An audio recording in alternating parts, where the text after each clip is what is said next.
This is Rachel Bolan from Skid Row. I think one of the funnier Halloween memories that I have, I guess I was about 4th grade, and I didn't want to wear a store-bought costume, so I decided I was just going to go as like a ghost, basically stealing one of the sheets from the house and cutting the eyeballs out without my parents' knowledge. I'm doing this, and I asked my dad, I gave him a long piece of rope and I said, "Hey Dad, how do you tie a noose?" And so he tied like a real noose with the 13 knots and everything, but if you caught my dad when he was busy, he didn't ask many questions. So he was busy doing stuff, so he just tied the noose real quick and said, here you go. Never said, "What do you need the noose for?" So the next day, for school, we were allowed to wear our costumes to school.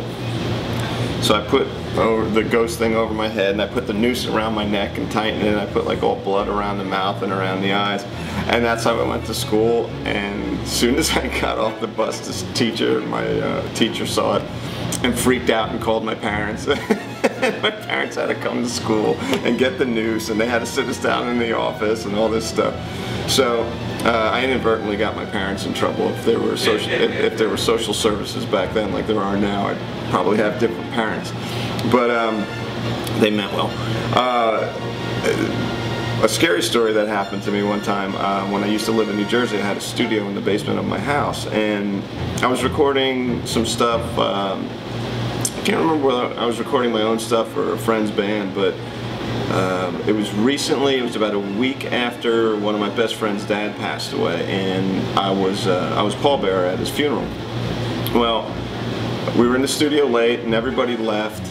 And I was just rolling up chords and straightening out the live room where the instruments were, and I saw, out of the corner of my eye, I saw a figure in the doorway, and I thought it was my wife at the time, and I looked up, and all I saw was like a 6'2", really thin man with a gray suit, which my friend's dad used to own a shoe store, and he used to dress like that all the time. He was about 6'2", 6'3", very skinny.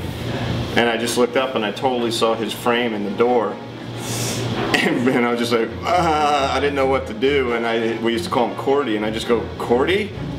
And then all of a sudden it's like he turned and walked, and I thought he went into the other room, and I looked around, there was no one there, and I just hauled ass upstairs. I was like, "You'll never believe what just happened." And yeah, it was scary. It was cool in the same way. I think he was just kind of coming back to say thanks, but it still freaked me the fuck out. That's it.